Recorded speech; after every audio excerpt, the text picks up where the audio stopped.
올해는 한국의 교회가 시작된 지 한 140년 되는 해입니다. 그러니까 140년 전에 선교사님들이 들어오셔서 복음을 전했단 말이죠.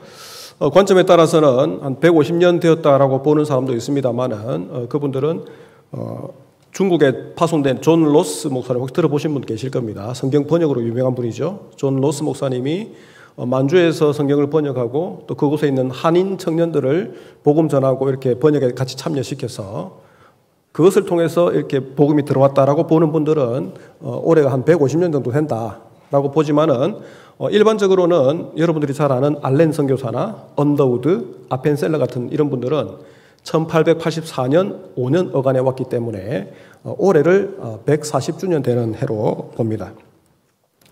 지난 4월 3일에 예상합동통합감리교단 이 세 교단이 함께 모여서 140주년을 기념하면서 기념 예배를 드렸습니다.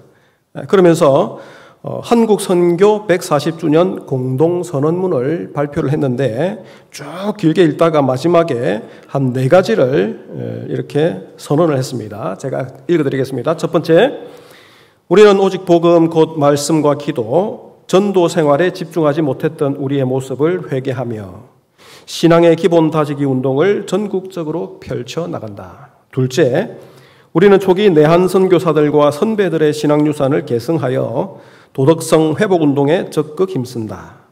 세 번째, 우리는 가난한 이들과 힘없는 이들을 향한 성경의 가르침에 기초하여 한국 교회의 사회적 신뢰와 공공성 회복을 위한 공적 역할에 적극 나선다. 네 번째, 우리는 다음 세대의 건강한 성장이 교회 미래의 버팀목임을 명심하고 적극 지원한다. 이렇게 4가지 선언문을 발표를 하고 한번 열심히 해보겠다 그렇게 다짐을 했습니다. 우리가 어떤 것들을 기념하거나 이런 일들이 되면 현재의 모습을 반성하기 위해서 과거 처음으로 돌아가서 첫 번째의 모습이 어땠는지를 돌아보는 시간을 가지도록 합니다. 그런데 한국 교회든 세계 교회든 교회의 원래의 모습을 돌아보기 위해서는 우리 어디로 가야 될까요? 성경의 원래 교회가 시작되기 전후의 모습을 살펴보는 것이 참으로 유익하다고 생각합니다.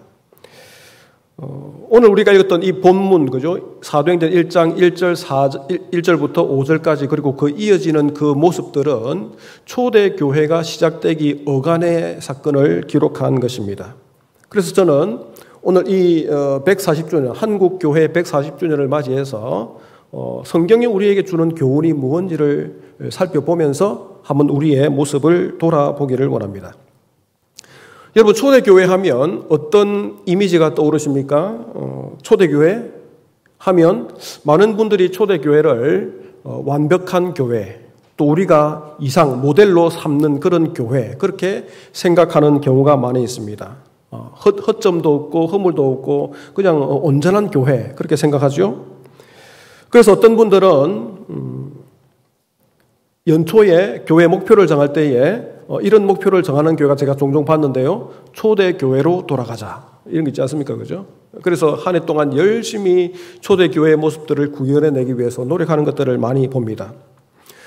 그런데 제가 성경을 보면서 이런 질문을 한번 해보았습니다. 과연 초대교회는 오늘날의 교회와 다르게 완전한 교회인가? 온전한 교회인가? 완벽한 교회인가? 라는 질문을 해보았습니다.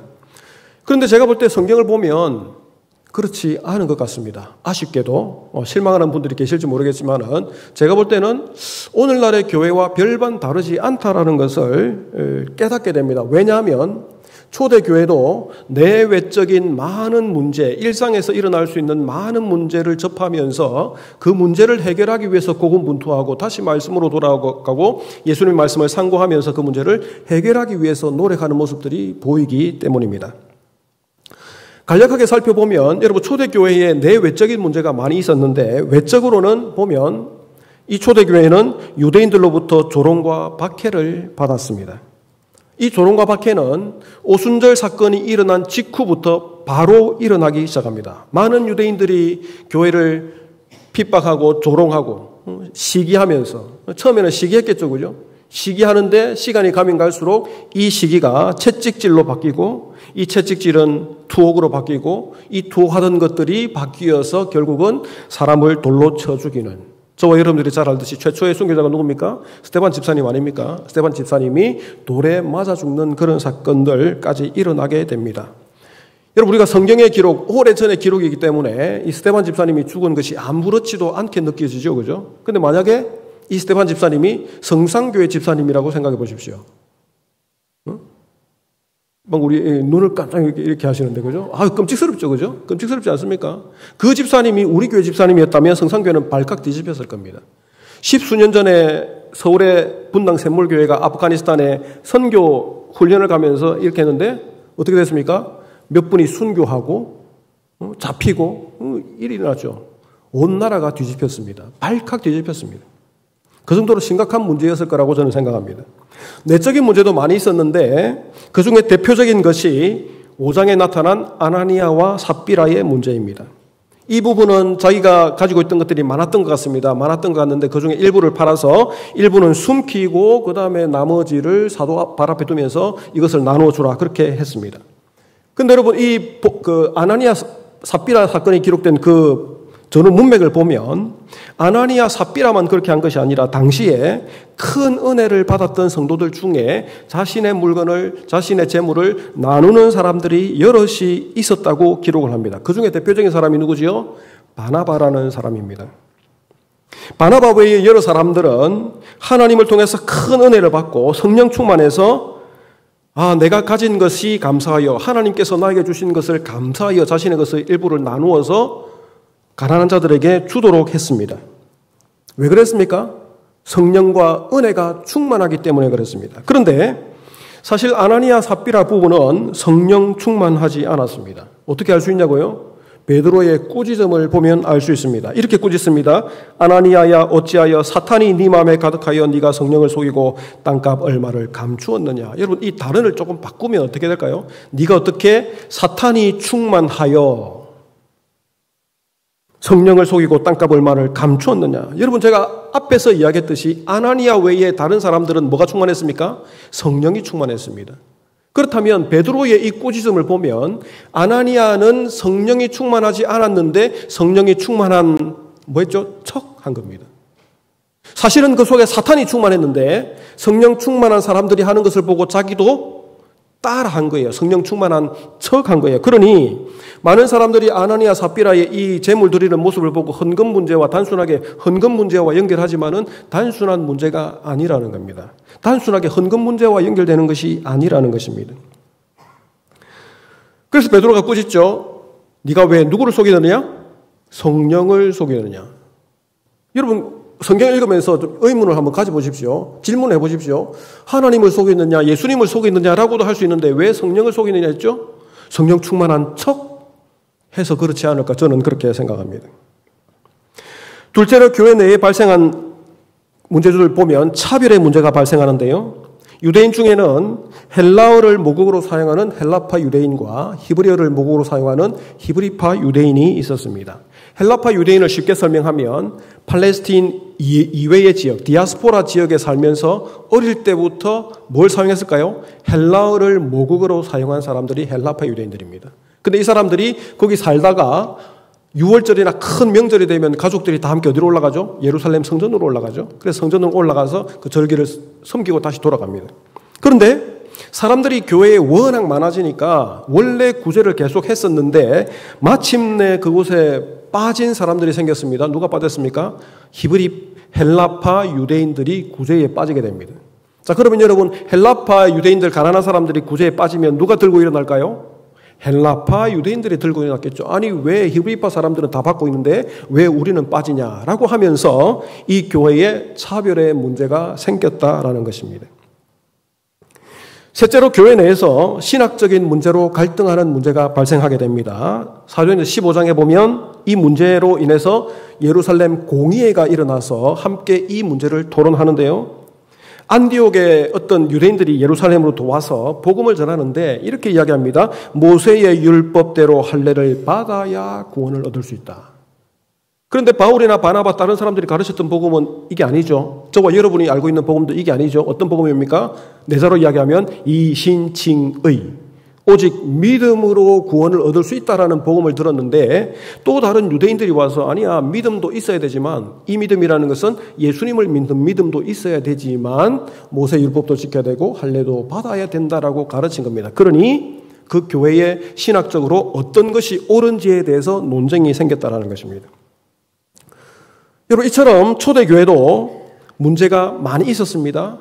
성경에 기록되지 않았지만은 제가 볼 때는 더 많은 문제들이 있었을 겁니다. 사도행전을 보통 우리가 분류하면 뭘로 분류하죠? 역사서로 분류하죠. 역사책을 보십시오. 여러분, 이 세상에 있는 모든 것들을 다 기록했습니까? 아니죠. 선택적으로 기록을 합니다. 그러니 더 많은 문제들이 있었겠지만은 저자가 선택적으로 어떤 문제들을 기록했다는 것입니다.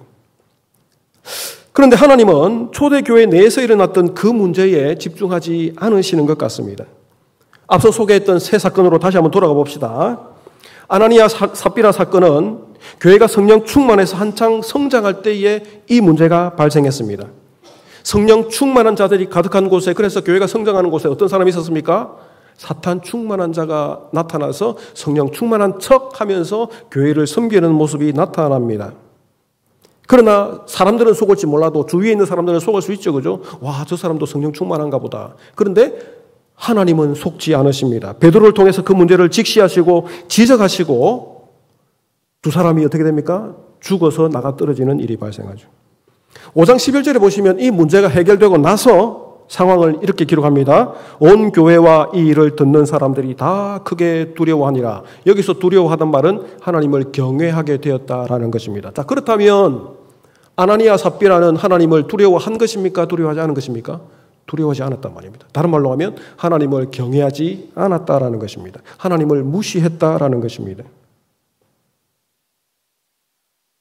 그러니 이 문제가 해결되고 나서 주변 사람들이 이 문제를 딱 보니까 하나님을 무시하면, 하나님을 두려워하지 않으면 저렇게 되는구나라는 것을 알게 된 이후에는 더 많은 사람들이 어떻게 합니까? 하나님을 두려워하게 되고 다시 교회가 성장하는 일들이 일어나게 되는 것입니다. 교회 내에 헬라파 유대인 과부를 차별하는 문제가 생겼을 때에 사도들은 믿음과 성령이 충만한 7명의 집사, 성경에는 집사라는 말은 없습니다만 우리는 일반적으로 집사라 부르죠. 이 7명을 뽑아서 봉사의 일을 하게 합니다. 그리고 사도들은 원래 자기들이 했던 일에 기도와 말씀에 전무하게 됩니다. 그리고 이 이후의 상황을 6장 78절에 이렇게 기록합니다. 하나님의 말씀이 점점 왕성하여 예루살렘에 있는 제자의 수가 더 심히 많아지고 허다한 제사장의 무리도 이 도에 복종하니라. 단순한 일반 백성뿐 아니라 제사장 무리까지도 복음에 복종하게 되었다. 제사장들이 누굽니까, 여러분? 누가복음을 보시면 아시겠지만 제사장들은 예수님을 십자가에 못 박는데 동조한 사람들입니다. 주도적으로 나선 사람들입니다. 그런데 이제는 그 사람들까지도 이 도에 복종하게 되는 역사가 일어나게 되는 것입니다. 교회 내에서 신학 논쟁이 있었을 때에 여러분, 사도들과 장로들이 나서서 구약 성경 말씀에 근거해서 이 문제를 해결합니다. 그리고 이 문제가 해결된 이후에 쭉 보시면 유대인뿐 아니라 이방인들까지 거기에 만족하고 기뻐했다, 그렇게 이야기합니다. 무슨 말입니까? 그들이 제시한 그 솔루션, 그 해결책이 양쪽 다 만족시켰다는 거죠. 그리고 나서 다시 기록을 보시면 교회가 성장하게 되었다라는 것을 다시금 기억하고 있습니다. 여러분, 제가 말씀드리고 싶은 것은 사도행전은 초대교회를 완벽한 교회로 묘사하지 않는다는 것입니다. 그리고 우리에게 그것을 가르치려고 하지도 않습니다. 오히려 사도행전은 초대교회에 여러 가지 문제가 있었음에도 불구하고 하나님께서 주권적으로 역사하셔서 그 문제를 해결하시고 주 예수 그리스도와 하나님의 나라가 거침없이 전파되는 그것에 초점을 맞추고 그것을 저와 여러분에게 가르쳐 주고 있는 것입니다. 하나님께서 문제를 해결하시고 하나님 나라가 거침없이 전파되도록 하시죠. 그런데 여러분, 잘 보시면 물론 하나님께서 하시겠죠. 그런데 잘 보시면 그 문제가 일어나는 그 중심에 보시면 그 문제를 해결하는 사람들이 있습니다. 도대체 누굽니까, 여러분? 누굽니까? 제자들이죠.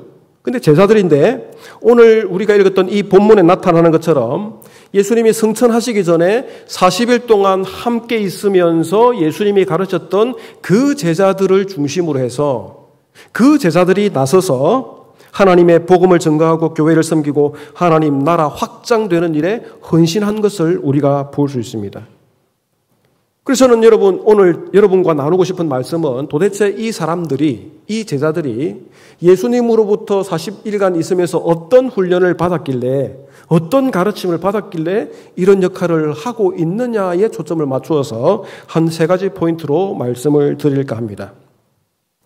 첫째로 예수님은 40일 동안 있으면서 제자들에게 자신이 부활하신 사실을 나타내 보이신다. 그렇게 이야기합니다.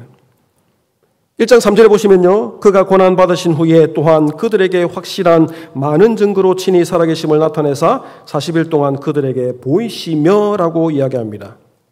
자, 여기 보시면 나타내사라는 단어가 있는데 이 단어는 또 다른 의미가 있습니다. 증명하다라는 의미를 가지고 있습니다. 그런데 이 문장을 보시면요. 많은 증거로라는 표현이 있죠.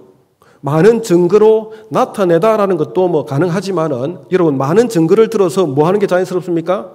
증명하는 것이 자연스럽죠. 증거를 가지고 증명하는 건데 뭘 증명합니까? 예수님이 부활하셨다는 그 사실을 제자들에게 증명해 보이신다라는 것입니다. 예수님이 도대체 어떤 증거를 가지고 어떤 다양한 증거를 가지고 제자들에게 자신의 부활을 증명했는지를 알려면 또 다른 책을 보면 되는데 여러분 사도행전을 누가 기록했습니까? 누가 기록했죠? 누가가 기록했습니다. 누가가 기록했습니다. 사도행전을 누가가 기록했는데 누가가 기록한 또 다른 책이 뭐가 있죠? 누가복음입니다. 그래서 보통 누가행전 이렇게 부르기도 합니다. 누가복음 24장 36절 48절을 조금 길지만은 저와 여러분이 한번 교독을 해보도록 할 텐데요. 한번 볼까요? 제가 36절 읽겠습니다. 이 말을 할 때에 예수께서 친히 그들 가운데 서서 이르시되 너에게 평강이 있을지어다 하시니 예수께서 이르시되 어찌하여 두려워하며 어찌하여 마음에 의심이 일어나느냐.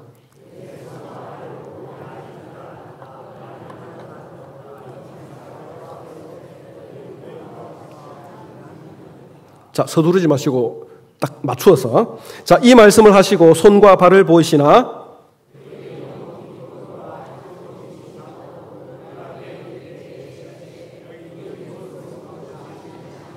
이에 구운 생선 한 토막을 드리니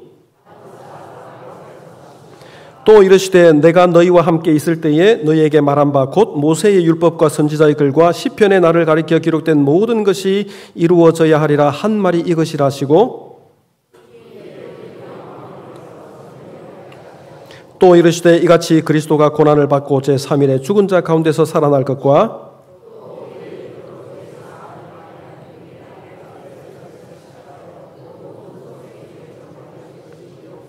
함께 읽겠습니다. 너희는 이 모든 일의 증인이라. 아멘. 여기 보시면 예수님이 어떤 증거들을 사용하셨는지 알 수 있는데 예수님은 자신의 손과 발을 보이시고 자신을 만지게 하심으로써 자신이 죽기 전에 가졌던 그 육체를 그대로 가지고 있다라고 보여주고 있습니다. 여러분 제자들이 좀 의심할 거 아닙니까? 도대체 이분이 과연 그 전에 있었던 그 예수님 맞나? 어떻게 알 수 있죠? 손과 발을 보면 손에 그죠 못자국도 있을 거고 발에 못자국이 있을 거고 그것이 난 상처도 있을 거고 옆구리도 있을 거고 다 만져보게 하시는 거예요. 자, 그러니 내가 영이 아니라 뭐라고요? 원래 이전에 너희와 함께했던 그 예수가 맞다라고 보여주는 거예요. 또 뭐가 있습니까? 생선을 좀 다오. 생선을 좀 다오. 설명하기를 영이라는 것은 음식을 못 먹지 않습니까? 그런데 생선을 다오 하면서 같이 앉아서 생선을 먹으시면서 먹을 수 있다라는 육체를 가졌다는 것을 보여주죠. 무슨 말입니까? 죽기 전에 제자들과 함께 만찬을 하시면서 떡과 포도주를 나누고 했던 그 예수님의 모습을 그대로 보여줌으로써 내가 다시 부활했다. 나는 다른 사람이 아니라 너희들이 알고 있던 바로 그 사람이라는 것을 증명을 하고 있습니다. 44절에 보시면요. 모세의 율법과 선지자의 글과 시편이라고 했는데 이것은 간단하게 말하면 뭡니까? 구약 성경 말씀입니다. 구약 성경 말씀에 보면 예수님께서 메시아가 오셔서 죽으시고 부활할 것을 예언을 했는데 예수님 자신이 내가 바로 구약에서 말한 그 사람이라는 것을 부활하는 것을 통해서 증명을 하고 있습니다. 한마디로 말해서 구약 성경을 가지고 본인이 바로 그 사람이라는 것을, 죽었다가 부활했다는 그 예수라는 것을 다시 보여주고 있는 것입니다. 여러분, 예수님은 왜 40일간 제자들과 함께 있으면서 제자들에게 자신의 부활을 증명했어야만 할까요? 그것이 오늘 방금 읽었던 24장 48절에 있습니다. 그 이유가 다 함께 읽겠습니다. 뭐라 했습니까? 시작. 너희는 이 모든 일의 증인이라. 읽을 수가 없네요. 너희는 이 모든 일의 증인이라. 여러분, 무슨 말입니까? 증인이라는 것을 영어로 하면 뭐죠? eyewitness.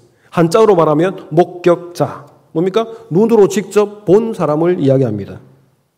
왜 예수님은 제자들을 목격자로 만듭니까? 왜 증인으로 만듭니까? 예수님은 곧 가실 거기 때문에 그렇습니다. 예수님이 승천하시면 더 이상 제자들이 하는 일에 대해서 간섭도 못하고 어떻게 육체적으로 도와주실 수가 없습니다. 그러니 가시기 전에 완벽한 증인으로 만들어야 하는 것입니다. 뭘 경험한 사람으로요? 예수님의 죽으심과 부활을 경험한 증인으로 만들기 위해서 자신이 부활했다는 것을 많은 증거를 들어서 그들에게 가르쳐주고 보여주고 있는 것입니다. 여러분, 복음의 핵심이 뭔지 아십니까? 여러분, 복음에 믿지 않는 분들이 여러분에게 와서 저 예수님 믿고 싶은데 복음이 뭐예요? 라고 물어보면 여러분 뭐라고 대답하시겠습니까? 한번 이야기해 보십시오. 3부는 조금 여유롭죠, 장로님? 조금 여유를 가지고 해도 되겠습니까? 제가 1부 때는 완전 달렸거든요. 25분만 하라 그래가지고. 3부는 조금 여유롭게 해도 되겠습니까? 복음이 뭡니까, 여러분? 복음을 한마디로 이야기하면 한 분만 한 분만 자신 있게. 복음이 뭡니까? 한마디로 이야기해 보세요. 우리 성가대 옆에 사람한테 이야기하지 말고 저한테 이야기해 주세요. 뭡니까? 그렇죠. 예수님이 죽으시고 다시 사심. 이게 복음 핵심입니다. 어떤 분은 그리스도의 십자가도 맞죠, 그죠? 십자가가 상징하는 것은 결국 예수님께서 거기서 죽으시고 부활하신 것입니다. 기독교의 부활이 없으면 기독교는 힘이 없습니다. 왜냐하면 모든 사람들이 다 죽기 때문에. 근데 예수님조차도 이 사람을 영생하도록 만들지 못한다면 우리가 예수님 따를 이유가 없죠. 기독교의 복음 핵심은 예수 그리스도의 죽으심과 부활하심입니다. 그러니 결국은 예수님의 제자들을 증인 만들기 위해서, 왜요? 제자들은 복음을 전해야 되기 때문에. 온전한 증인으로 만들기 위해서 자신이 살았다는 것을 여러 가지 증거들을 가지고 증명시키고 있는 것입니다. 둘째로 예수님은 40일 동안 제자들에게 하나님 나라에 관한 것들을 말씀하셨습니다. 여러분, 우리가 하나님 나라 많이 이야기하고 많이 듣기도 하고 많이 이야기합니다만은 또다시 한번 질문해 보세요. 옆에 사람한테 하나님 나라가 뭐지? 답해 줄 수 있는 사람이 그렇게 많지 않을걸요, 여러분. 하나님 나라가 뭡니까? 왜냐하면 성경에서도 여러분 애매하게 가르치잖아요. 하나님 나라는 이미 임했지만은 앞으로 올 거다 이렇게 하니까 좀 신학적으로 이야기하면 하나님 나라는 종말론적이다 그렇게 이야기하거든요. 이미와 아직 사이에 있다. 도대체 뭡니까, 여러분? 애매하지 않습니까? 이야기 힘들지 않습니까? 그러니 성도들도 하나님 나라 이야기하면 그냥 막연하게 생각하는 경우가 많이 있습니다. 오늘 본문 1장 1절에 보시면 예수께서 행하시며 가르치시기를 시작하신부터라고 이야기합니다. 예수님은 많이 가르치셨지만은 많이 행하셨습니다. 어떤 일을 행하셨죠? 생각나는 것이 많죠? 예수님은 대표적으로 죄인을 사해 주셨습니다. 시각장애인의 눈을 뜨게 하시고 지체장애인 걷게 하시고 나병 환자를 깨끗하게 해 주셨습니다. 청각장애인 듣게 해 주시고 귀신 들린 자에게 자유를 주시며 심지어 죽은 자를 살려 주셨습니다. 여러분, 예수님께서 행하신 이 모든 일들이 상징하는 바가 뭘까요? 예수님 능력이 있다. 하나님의 아들이다. 그것도 맞습니다. 그러나 더 큰 상징은 하나님의 나라가 임한 것을 보여주는 것입니다. 사람들이 모인 곳에서 그런 일이 일어나지 않잖아요. 그런데 예수님이 오시니까 그 일들이 일어난 거예요. 예수님께서 하나님의 나라를 이 땅에 가지고 오신 거예요. 계시록에 보면 하나님의 나라가 임할 때에 이렇게 기록해놨습니다. 하나님께서 그 백성의 눈에서 모든 눈물을 씻어주시되 다시는 죽음도 없고 슬픔도 없고 우는 것도 아픔도 없게 하실 것이라. 계시록 21장 4절. 하나님 나라가 임하면 이러한 일들이 일어나는데 이미 예수님께서 오셨을 때에 그 일을 행하심으로 이제 하나님 나라가 이 땅에 임했다라는 것을 상징적으로 보여주는 것입니다. 하나님의 통치가 있는 곳에 이러한 일들이 일어난다는 것입니다. 예수님의 증인이 되려면 부활하신 예수님과 그분을 통해 임한 하나님의 나라를 배우고 경험을 해야만 하는 것입니다. 그래서 예수님은 40일 동안 제자들과 함께 있으면서 그것들을 자세하게 40일 동안 여러분 생각해 보십시오. 우리가 40일 후에 어디 좀 떠난다고 생각해 보십시오. 얼마나 바쁘겠습니까? 인사도 다녀야 되고, 그죠? 할 일이 얼마나 많습니까? 짐도 싸야 되고. 근데 예수님이 하신 것은 오직 뭡니까? 제자들을 훈련시킨 것밖에 없습니다. 다른 일도 하실 일도 많이 있었겠지만은, 그러나 가장 중요한 일은 제자들을 증인으로 훈련시켜야 되기 때문에 40일 동안 계속해서 그런 것들을 행하셨다라는 것입니다. 여러분, 사도행전을 보시면요, 복음서에서 예수께서 행하셨던 그 일들을 누가 행하고 있습니까? 사도들이 행하고 있는 것을 보여주고 있습니다. 사도들이 복음을 전하면서 죽은 자를 살리고 병자를 고치고 귀신 들린 자를 귀신 쫓아내고 그런 일들을 똑같이 하고 있는 것을 보여줍니다. 무슨 말입니까?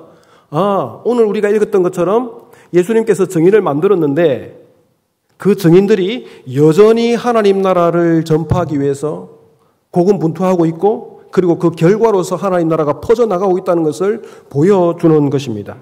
예를 들면 여러분, 베드로가 제일 처음 행했던 기적이 뭐죠? 성전 미문에서 나면서부터 걷지 못하는 자를 일으켜 세운 그 기적이 있습니다. 그 사람 나중에 그 뒤에 보시면 한 40세가 됐다 했는데, 40세가 되었으니까 여러분 어릴 때 한 4살 때부터 구걸을 했다 그러면 거의 30년 이상, 35년 이상 그 미문에 앉아가지고 다른 걸 못하니까 계속 그냥 구걸하고 있는 거예요. 뭘 구걸하죠? 돈을 달라고, 먹을 것을 달라고 구걸하고 있습니다. 그런데 베드로가 그를 보고 이렇게 이야기합니다.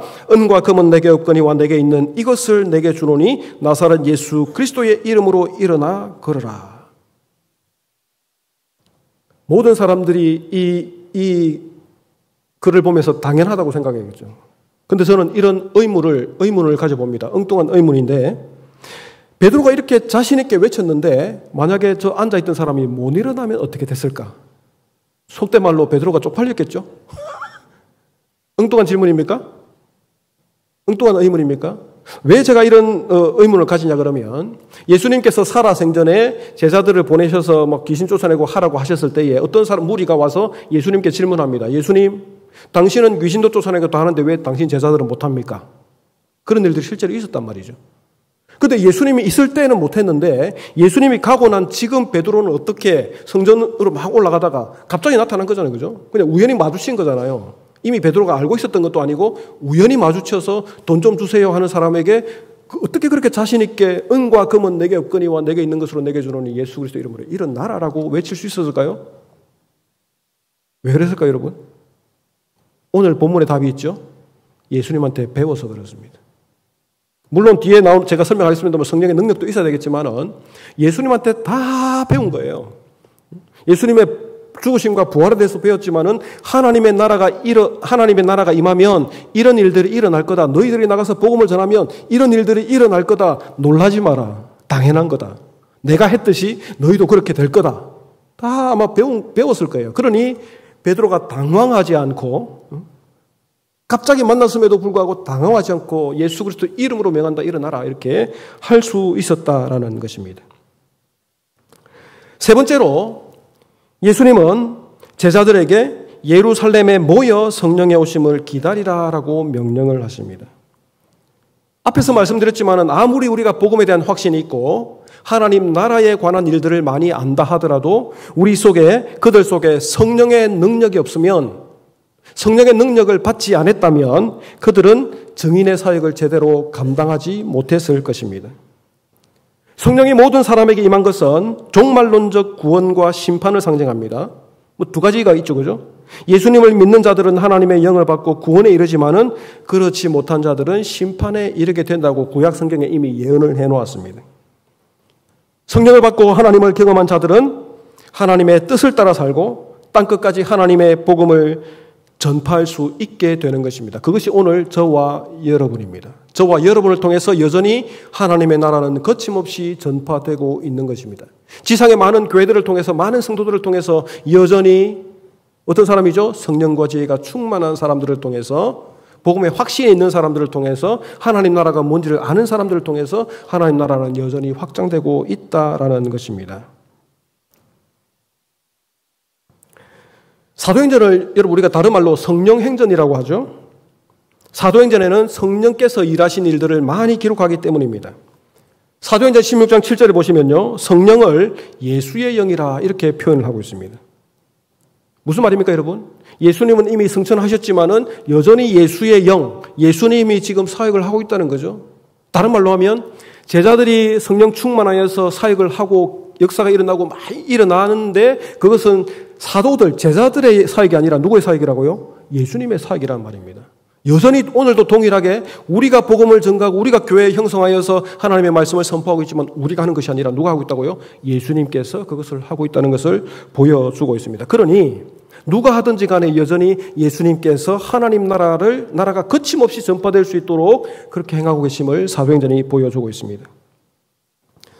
여러분, 초대교회의 특징을 묘사하는 구절들이 몇 개가 있는데 그중에 대표적으로 2장 43절, 47절입니다. 이 부분도 한번 같이 교독을 해보겠습니다. 제가 읽겠습니다. 사람마다 두려워하는데 사도들로 말미암아 기사와 표적이 많이 나타나니 또 재산과 소유를 팔아 각 사람의 필요를 따라 나눠주며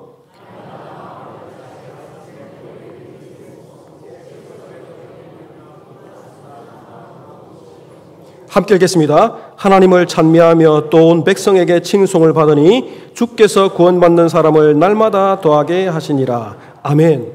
여러분, 이 대표적인 이 초대교회의 모습을 그린 것인데 이 구절이 우리에게 말해주는 게 뭘까요? 이미 제가 다 말씀드렸습니다. 하나님의 나라가 임하면 이러한 모습들이 나타난다는 것입니다. 성령 충만한 하나님의 백성이 모인 곳에 이러한 모습이 나타난다는 것입니다. 그런데 여러분, 이러한 구절을 보면서 제가 또 엉뚱한 질문을 한번 해봅니다. 과연 성도가 성령 충만하면 이러한 일들을 당연하게 할 수 있을까? 여러분 어떻게 생각하십니까? 어떤 분들은 그렇다라고 이야기합니다. 성령 충만하면 할 수 있다. 그러면 여러분 그 질문을 오늘날 가지고 와서 봅시다. 오늘날의 교회는 성령 충만한 사람이 몇 명 없습니까? 그렇게 질문해 볼 수 있지 않습니까? 왜냐하면 이런 일들이 흔하게 나타나질 않거든요. 물론 간혹 나타납니다만 나타나질 않거든요. 그래서 제가 생각할 때는 단순하게 성령 충만해서 할 수 있는 것은 아니다. 그 답이 제가 오늘 1장 1절부터 5절에 또 있습니다. 왜 그랬을까요? 어떻게 그렇게 할 수 있을까요? 사도들로부터 가르침을 받았기 때문입니다. 어쩌면 우리가 속된 말로 하듯이 귀에 피가 나듯이 계속해서 그 하나님 나라에 관한 것들을 가르침을 받았기 때문입니다. 이것을 제가 그냥 하는 것이 아니고 근거가 있습니다. 방금 43절부터 읽었는데 2장 42절을 보시면 이렇게 이야기하죠. 그들이 사도의 가르침을 받아 서로 교제하고 떡을 떼며 오로지 기도하기에 힘쓰니라. 초대교회 성도들은 자주 모였습니다. 모여서 떡을 떼며 서로 교제하고 기도하고 했습니다. 그런데 모든 것들이 있기 전에 제일 먼저 있었던 게 뭐죠? 사도들의 가르침입니다. 그럼 여러분 다시 또 생각해 봅시다. 제가 자꾸 생각해 봅시다 하니까 머리가 아프십니까 혹시? 머리가 아프시면 제가 그 말을 자제하겠습니다.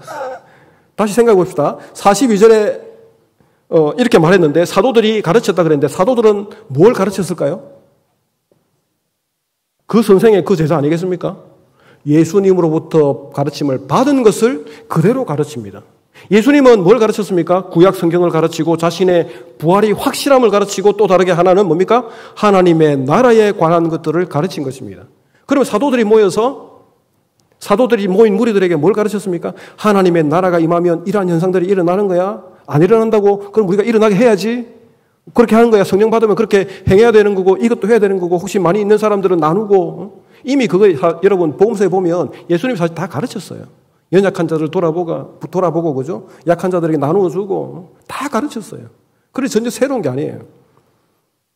새롭게 교회 들어오는 사람들도 성령 충만한 자들이 단순하게 성령 충만하고 그냥 말만 하는 것이 아니라 성령 충만한 상황에서 하나님 나라에 관한 일들을 제대로 배워서 그것들을 어떻게 해요? 성령의 감동으로 실천하면서 삶으로 구현해낸 것입니다. 2023년 9월 한 뉴스에 한 여성에 관한 기사가 났습니다. 비가 억수같이 쏟아지는 천안의 한 도로였습니다. 폐지를 줍는 85세 노인이 비를 맞으면서 리어카를 끌고 가고 있었습니다. 한 젊은 여인이 나타나서 그 노인에게 우산을 씌워주면서 1km를 이렇게 갔다고 합니다. 자, 저기 보시면 왼쪽 어깨에 비를 맞았을까요? 안 맞았을까요? 비가 억수같이 왔다 그러면 혼자서도 양쪽 어깨 다 맞는데 저렇게 하면 어떻게 되겠습니까? 왼쪽 다 맞았겠죠? 그래서 방송에 이 제보를 받고 한 방송 기자가 이 사람을 찾기 위해서 막 수소문을 했는데 마침내 저 할아버지, 85세 노인 할아버지를 만났습니다. 그런데 이 기자가 인터뷰를 한 이후에 더 놀라운 사실을 알게 되었는데 그 사실은 저렇게 한 1km를 가서 이렇게 하고 나서 마지막에 이제 큰 마트가 나왔는데 그 마트에서 이 여인이 가서 ATM기에 가서 돈을 3만 원을 뽑아서 봉투에 딱 넣어가지고 할아버지께 드리면서 뭐라 했을까요? 할아버지 맛있는 점심 사드세요 라고 했다는 겁니다. 그래서 이 기자가 신기하잖아요. 어떻게 이런 일들이 일어날 수 있을까? 그래서 그 사람 막 수소문하고 막 찾으려고 했는데 본인은 못 찾고 그 본인 뭐 아들인지 누구인지 모르겠지만은 가족을 이렇게 만났는데 이분은 끝내 나는 인터뷰에 응하진 않겠다라고 하면서 문자를 보냈다라고 합니다. 나는 기독교 신앙이 있어서 해야 될 것을 당연히 했을 뿐입니다. 제가 그 여인을 만나보지 못했고 제가 그분을 인터뷰해보지는 않았지만 분명히 이분은 예수님을 만난 분이고 성령 충만한 분이고 이 땅에서 하나님 나라를 경험한 사람이라고 생각합니다. 그리고 그분은 그의 삶 속에서 누가 해라 하지 마라 말하지 않아도 그 삶을 하나님 나라의 삶을 실천하고 있는 것이라고 생각합니다. 제가 이 뉴스를 보면서 저의 속에 이렇게 다짐을 했습니다. 나도 저런 상황을 만나면 저 사람처럼 해야 되겠다. 나도 만약에 저런 상황을 맞닥뜨리면 저 여인이 보여주었던 것과 똑같이 그렇게 해야 되겠다. 여러분 사도행전 7장에 보시면 스데반이 복음을 전하다가 순교한 장면이 있죠. 스데반은 이미 성령 충만해서 이 땅에서 하나님의 나라를 경험한 사람입니다. 성령 충만한 자였습니다.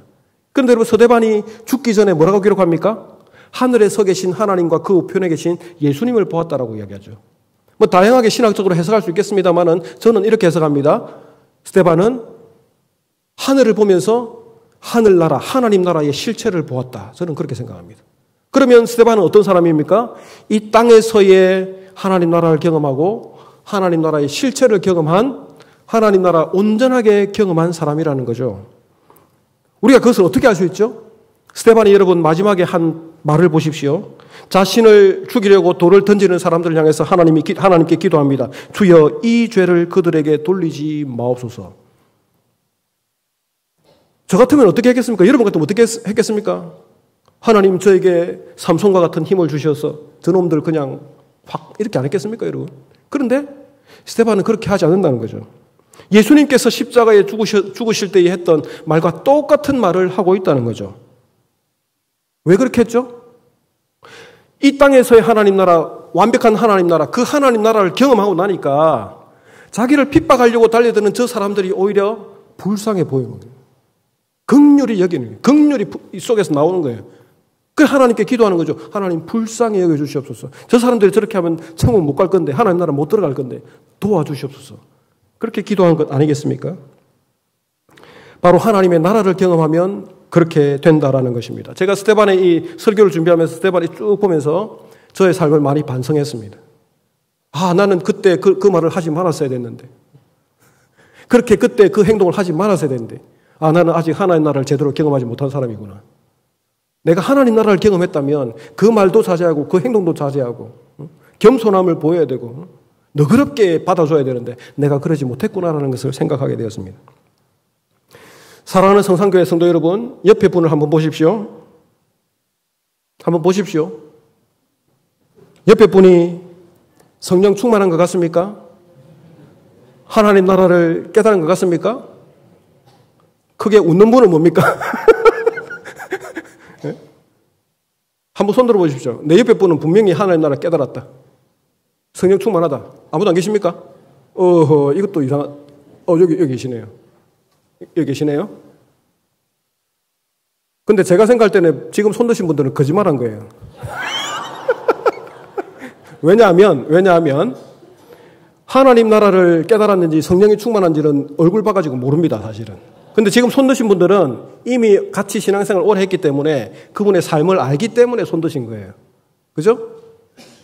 제가 무슨 말씀을 드리려고 하냐면 하나님을 믿는다, 내가 성령 충만하다, 성령과 지혜가 충만하다, 하나님 나라를 경험했다라는 것은 우리의 말과 우리의 삶과 우리의 행동에서 드러나야 하는 것입니다. 그런데 예수님 믿는다라고 하면서도 그것이 드러나지 않는다는 것은 그 사람은 하나님 나라를 경험하지 못한 겁니다.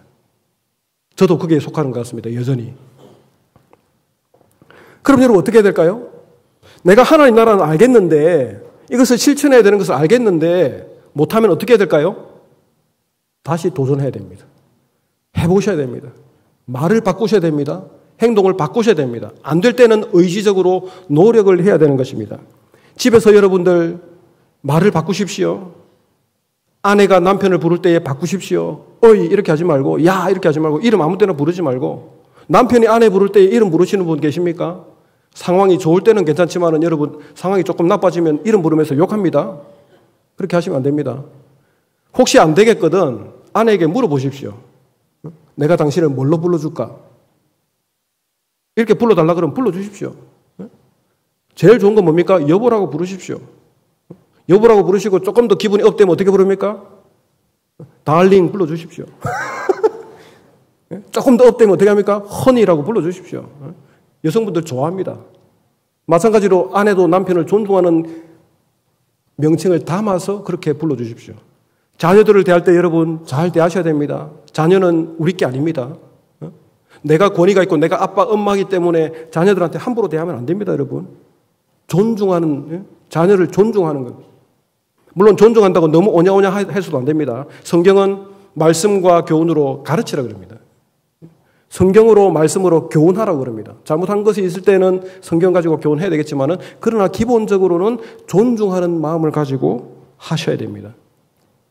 아이들 중에 그런 아이들이 있습니다. 우리 엄마는 교회에서는 천사인데 집에 오면 악마예요. 우리 어른들 저도 반성해야 됩니다만 우리 어른 반성해야 됩니다. 교회에서나 집에서 동일한 천사의 모습으로 자녀들을 대하셔야 됩니다. 성도 간에도 마찬가지입니다. 여러분 교회에서 성도 간에 서로 존중하는 말을 하십시오. 어떤 교회 가보니까 어릴 때부터 막 친하게 자랐다고 해서 막 공적인 자리에서도 막 이름 부르고 누구야 막 그렇게 하는 교회가 있더라고요. 그렇게 하시면 안 됩니다. 사적으로는 그렇게 하더라도 공적인 자리에서는 서로 존중하는 언어를 사용하셔야 합니다. 호칭도 마찬가지입니다. 하나님 나라가 우리 가정에 우리 교회에 임했다면 그것을 실천하셔야 됩니다. 고민하십시오. 내가 어떻게 하면 우리 가정에서 우리 교회에서 내가 속한 부서에서 하나님 나라가 임했다는 것을 보여줄 수 있을까 고민하셔야 됩니다. 학생들 제가 가르치면서 글쓰기 훈련을 시킵니다. 여러분 어떻게 하면 글쓰기를 잘할 수 있을까요? 자꾸 써보면 됩니다. 학생 보고 써오라 그러고 코멘트 해주고 다시 써오라 그러고 코멘트 해주고 다시 계속 반복하면 결국 글 잘 쓰게 되어 있습니다. 마찬가지입니다. 하나님의 나라를 실천하는 것도 잘 안 되겠죠. 이름 부르는 사람이 여보 잘 안 됩니다. 그런데 여러분 뭘 그렇게 부끄러워하십니까? 기왕의 본전인데 그냥 해보십시오. 하면 됩니다. 계속 반복해서 하다 보면 그것이 몸에 익어서 그 모습들이 여러분의 가정의 교회에 나타날 수밖에 없는 것입니다. 중요한 것은요. 여러분들 교회 공동체로서 이런 걸 생각해 보셔야 됩니다. 성산교회 안에 영육의 회복과 치유가 있는지를 생각해 보셔야 됩니다. 무슨 말입니까? 어떤 사람들이 왔을 때에 나는 영적인 치유를 좀 원해서 왔는데 이 교회에 오면 영적으로 치유가 되는지를 살펴보셔야 됩니다. 우리 중에 연약한 자를 긍휼히 여기는 마음이 있습니까? 안 그래도 세상에 찌들리고 막 세상에서는 따당하고 막 이렇게 해서 뭔가 치유가 필요해서 왔는데 교회에서조차도 세상과 똑같이 그렇게 한다면 그 사람은 어떻게 되겠습니까? 물질적으로 부족한 자들의 필요를 채워주고 있습니까? 서로 존중이 귀히 여기면서 사랑하는 마음이 있습니까? 하나님을 경외하는 마음으로 예배하고 찬양하는 그런 기쁨을 누리고 있습니까, 여러분? 잘 되고 있으면 좋지만 만약에 안 된다 그러면 우리가 의지적으로 노력을 해야 하는 것입니다. 많은 세상의 사람들이 성산교회 한번 와보고 야, 이 교회는 다르다 라는 것을 느끼면 어떻게 될까요? 그 사람이 다른 교회를 갈까요? 다시 올까요? 올 수밖에 없습니다. 그런데 왔는데 뭐가 냉랭하고 처음 와도 그냥 밋밋하고 뭐 돌봐주는 것도 없고 아무것도 없고 그렇다 그러면 그 사람은 다른 교회도 한번 순례해 봐야겠다. 다른 교회 가고 그렇게 되는 것입니다. 여러분 이제 말씀을 맺겠습니다. 사도행전 마지막 구절 28장 30절 31절을 보면 바울이 가택연금 상태에 있을 때의 상황을 기록했는데요. 이렇게 기록합니다. 바울이 온 이태를 자기 셋집에 머물면서 자기에게 오는 사람을 다 영접하고, 중요한 부분, 하나님의 나라를 전파하며 주 예수 그리스도에 관한 모든 것을 담대하게 거침없이 가르치더라. 어디서 많이 본 구절이죠? 어디서 봤습니까?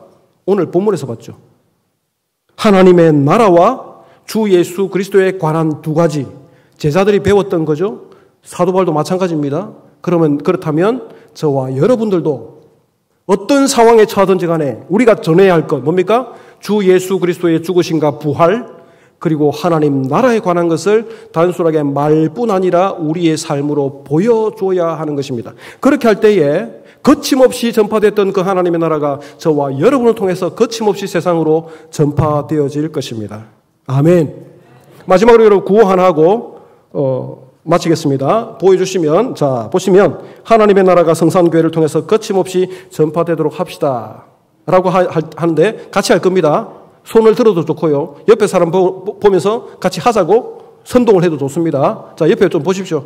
자, 시작. 하나님의 나라가 성산교회를 통해서 거침없이 전파되도록 합시다. 아멘.